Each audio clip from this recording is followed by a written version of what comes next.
For 39 years, Uganda has had only one president. 78% of Ugandans alive today have never known another leader. Statistics show us that more than 60% of the working age in Uganda are unemployed. That's 15 million Ugandans. Corruption is rotting down our institutions from government to healthcare, even to education, and over 20 million Ugandans are living in poverty. If you are watching this video and you have a job, you are very lucky.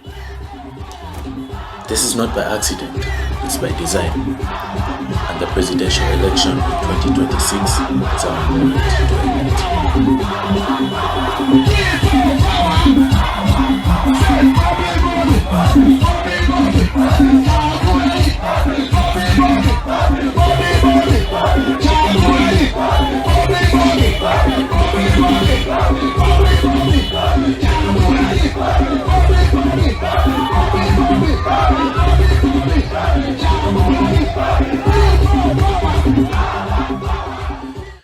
In this video, I'll be talking about the problems in Uganda and NUP's solutions to these problems. For unemployment, when Uganda's economy may appear to be growing on paper, but in reality, it leaves most of us behind. As I said, more than 60% of the working age in Uganda, which is roughly 15 million people, are unemployed, or depending on the case, underemployed, meaning that they either have no job at all or survive on unstable, low-paying work. In this crisis, we might not give it as much importance, but it's one of the most serious challenges facing Uganda today, where every year about 400,000 youth enter the job market to compete for only 90,000 available positions. This means the majority of young people, even those with degrees, remain jobless or underpaid. We've seen this in our country. Wealth is concentrated among a small group of elites, while most ordinary Ugandans struggle to afford food, rent, and school fees. Uganda's economy depends heavily on the informal sector, where most people earn less than 10,000 shillings in one day. With no contracts, no job security, and the main cause of this isn't that Ugandans are lazy, but that the system has failed to create opportunities. Corruption, poor planning, and lack of industrial growth have left millions of Ugandans struggling. The government has focused on loans and political survival instead of building industries, factories, and training centers that create lasting jobs. Small businesses which could create local jobs are ignored and overtaxed, while large companies owned by the powerful enjoy very, very unfair advantages. Many of the educated youth now see no hope in their own country, and they're forced to go abroad to work as maids, guards, or drivers just to survive in this world. In a country so rich in natural resources, it's unacceptable that young and skilled Ugandans are unemployed, while government officials waste billions of taxpayer income. Unemployment in Uganda is not only an economic issue, it's a national emergency that continues to rob an entire generation of its future. The solutions to this that the National Unity Platform came up with was that it wants to reduce unemployment by creating 10 million new jobs by 2032. Their plan focuses on helping young people learn real skills that lead to work, like in farming, building, tourism, technology, and small businesses. NUP says schools should teach practical skills, not just theory, and support young people through vocational training centers, where they can learn trades like mechanics, tailoring, and carpentry, among others. NUP also wants to grow factories and local industries so that Uganda can make and sell its own products instead of importing everything.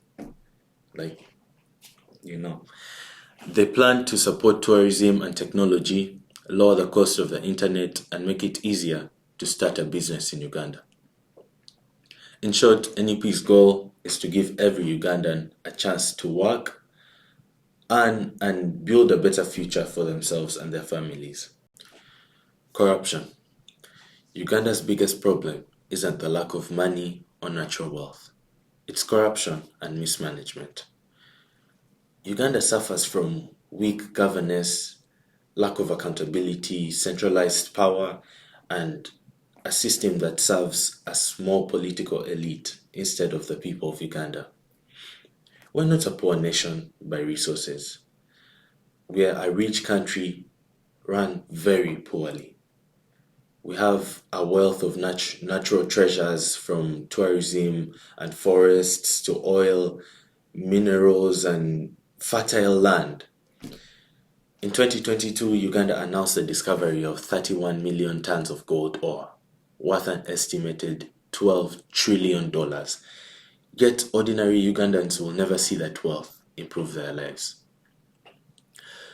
Under Museveni's government, the systems of wealth are designed to benefit a few within close political circles. The truth is, in a corrupt system like this, even gold becomes more like a curse instead of a blessing. Because corruption has crippled our industries, my bad, Uganda lacks the refineries and industrial capacity to process its own gold, forcing the country into unequal deals with foreign powers that then come and exploit our resources. If Uganda were well governed and transparent, that gold would build schools, would build hospitals and factories. But today, corruption ensures that it builds mansions, buys more cars for convoys, and foreign bank accounts for the powerful few. Some of the solutions that the National Unity Platform came up with were that it wants to fight corruption by making the government open and honest and accountable to the people. The plan is to make sure all public money is tracked and every project is transparent and tracked so that no one can steal without being caught. NUP says no leader should be above the law, and anyone found stealing government money should be punished, no matter their position. NUP wants to put more power in the hands of the citizens through open budgets and public information initiatives and community monitoring of local projects so that everyone can know what their government plans to do, all the way from local government to the office of the president of the country.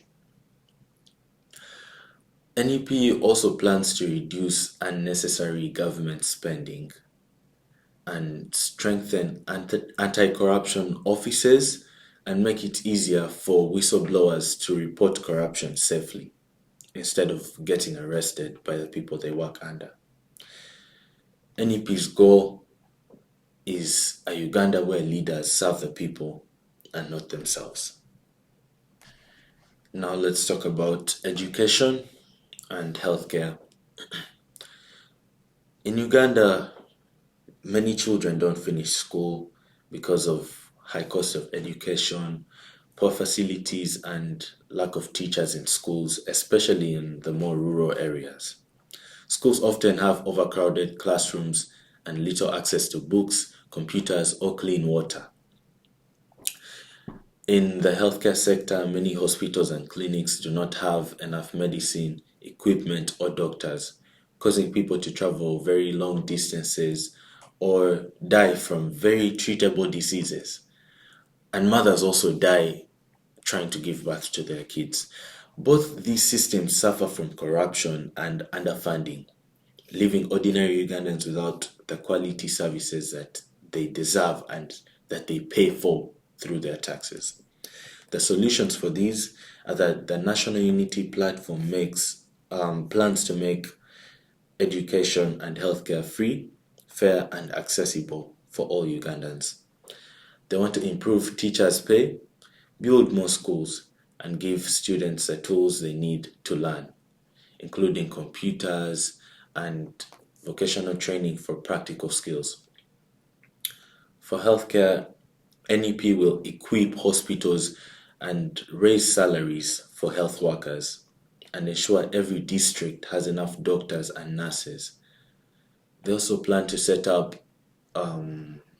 community health centers so that people can get treatment close to home and reduce the number of mothers that are dying during childbirth.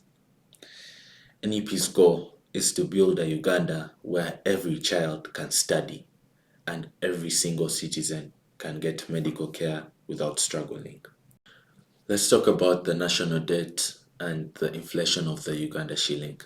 The problem is that Uganda's national debt has passed 96 trillion Ugandan shillings, which is around 25 billion US dollars as of 2024, according to the Ministry of Finance. This means nearly half of every shilling collected in taxes now goes toward paying back loans and interest instead of improving schools, hospitals, or infrastructure. The debt has grown almost 5 times higher in the last decade because of heavy borrowing, corruption, and poor management of public funds. At the same time, inflation has reached over 10% in 2023, pushing up the prices of food, transport, and fuel. 1 kilogram of sugar that once cost 3,000 Uganda shillings can now cost about more than 5,000 Uganda shillings, and many families can no longer afford basic needs. The combination of rising debt and high inflation has weakened Uganda's currency and has reduced the value of salaries and made life harder for millions of citizens. NUP solutions are that they plan to bring financial discipline and honesty back to the Uganda government. They will limit new loans to only those that directly create jobs and grow local industries or improve critical services like health, education, and transport. All new borrowing will be approved openly in Parliament with clear reporting on how every shilling is spent. NUP also plans to cut unnecessary government expenses such as oversized convoys, foreign trips, and inflated contracts that waste billions every single year. To fight inflation, NUP will support local farmers and factories so that Uganda produces more of its own food and goods instead of importing every single thing. They will also stabilize the shilling by reducing the trade gap and reducing imports and increasing exports like coffee, gold, and manufactured products. With these changes, NEP's goal is to build a stable economy where money keeps its value and businesses can grow without fear, and where ordinary Ugandans can see real results from the taxes that they pay.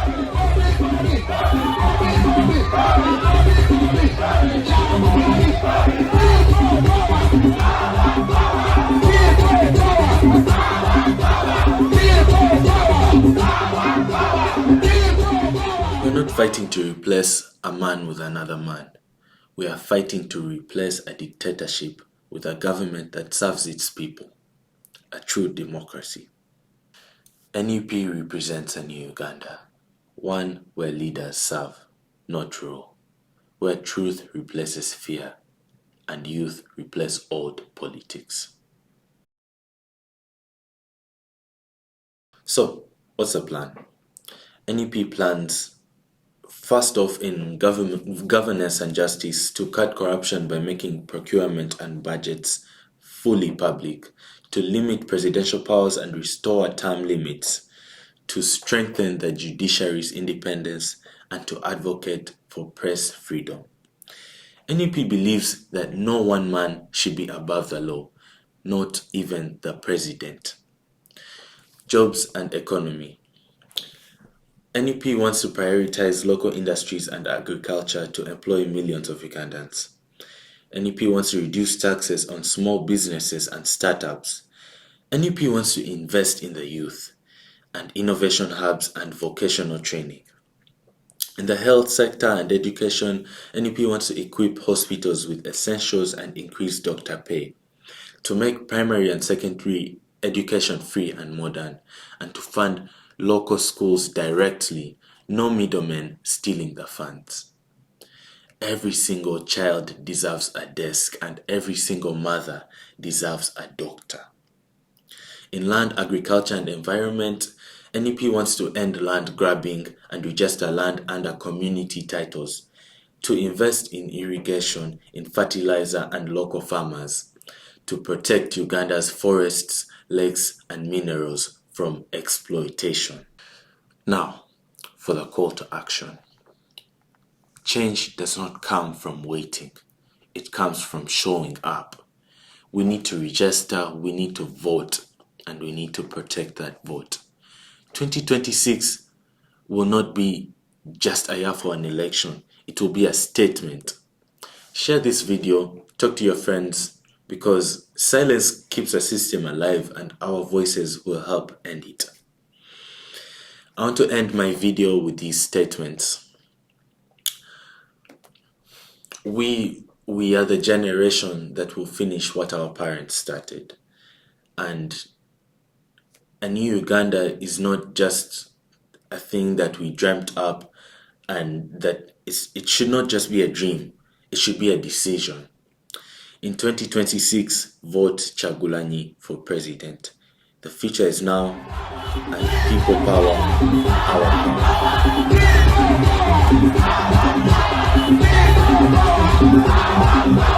power.